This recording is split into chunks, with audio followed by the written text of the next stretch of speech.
what that introduction said. As Commander-in-Chief, Abraham Lincoln sent men off to die in mind-numbing numbers. And the ones who hadn't died yet voted him back into office when the time came. Now, how did he do that? Well, for starters, it wasn't magic. It was principles that you and I can use.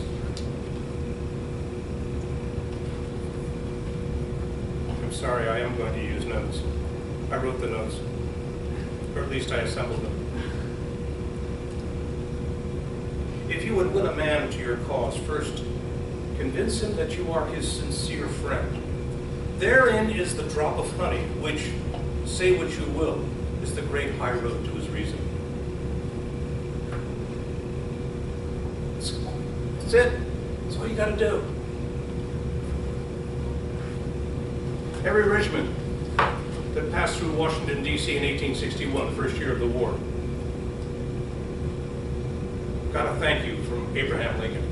Personal thank you. By the way, the things I'm going to say that Lincoln did, you're going to say, well, every president does that. That's just part of the presidential furniture. But that's like saying, when you see a stagecoach being chased by a band of Apache Indians across the Southwest, and then the cavalry charge comes to rescue them, because you've seen that in all kinds of Cornwall B Western movies, that goes back to Stagecoach. Henry Ford, John Ford and John Wayne, 1939. And all the others are imitations. Lincoln did two things, one thing really, but in two guises. He thanked them. Here are these simple farm boys, shopkeepers, illiterate most of them, and they're going to fight over a fairly esoteric set of ideas. An attempt unilaterally to abrogate a multilateral contract is invalid in law. Sounds kind of dry. And they were going to risk their lives, and many of them to lose their lives. And he thanked them. Simple. One of the reasons why the Battle of Gettysburg in July of 1863 was so crucial, only one, but one of them, was that the North finally learned that Bobby Lee didn't walk on water. Because for the period before that,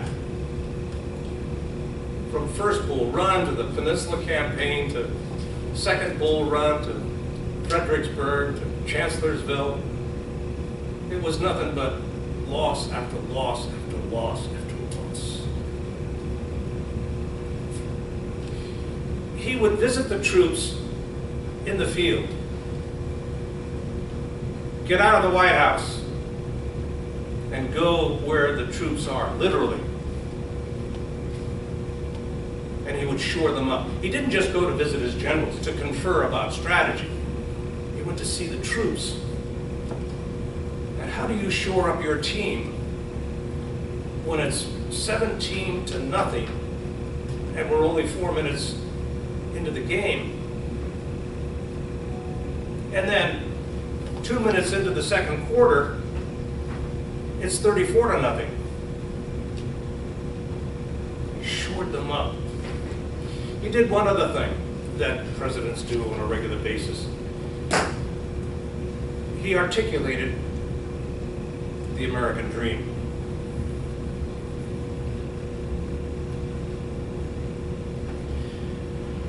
I am living proof that the son of any man here can look to come to this big White House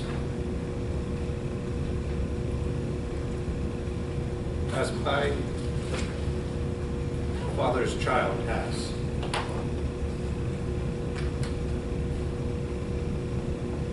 Thoughtful men must realize that the fate of civilization itself is at stake in the issue of our contest.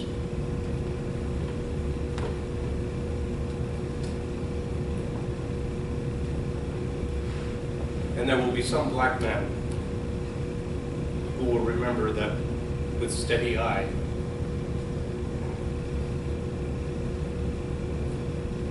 and clenched teeth and well-poised bayonet, they have helped mankind on to this great consummation.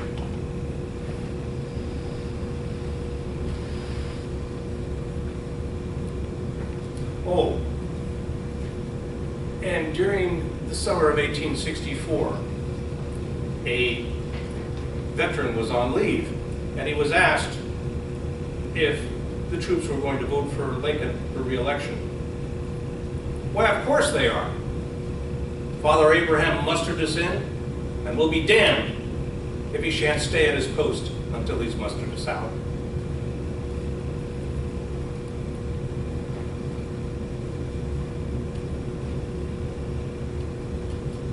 Why did they elect him?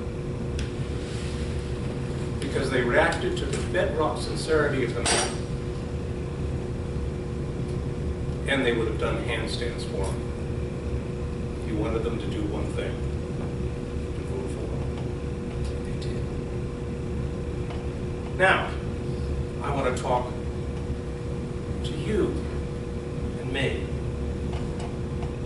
We don't live in a world where our decisions are a matter literally of life or death. Never mind life or death for hundreds of thousands of people. But we do live in a world that cries out for our leadership.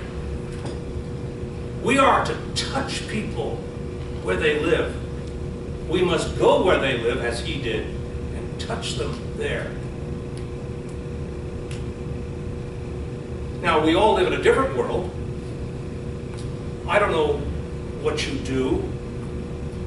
Maybe you have clients come to you for some kind of service, or you're responsible for people at your job site. Maybe you're just a parent.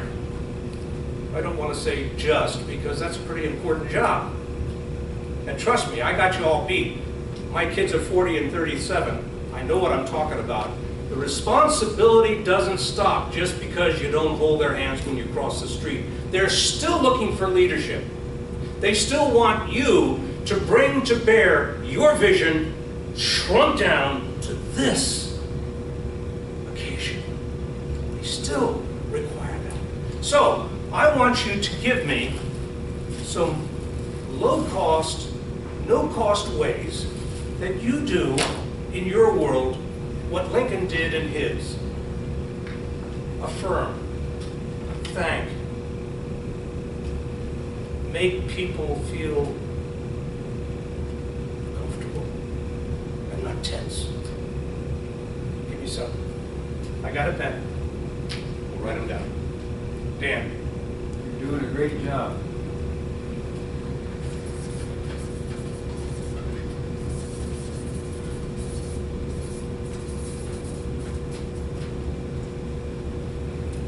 You can do this. You can do this.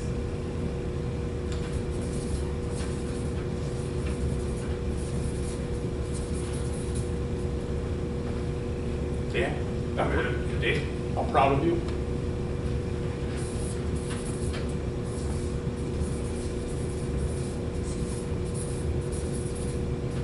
can you do it when they screw up? Yeah. Because people do screw up. Josepha? I was going to say, we'll figure this out together.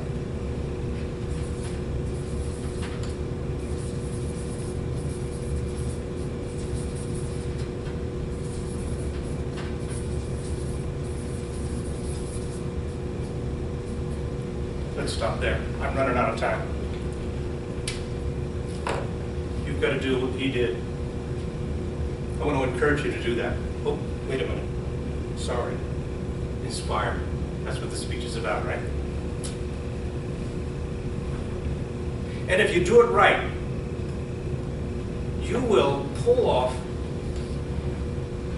a miracle Because according to the infallible Newtonian laws of physics, a body at rest tends to stay at rest.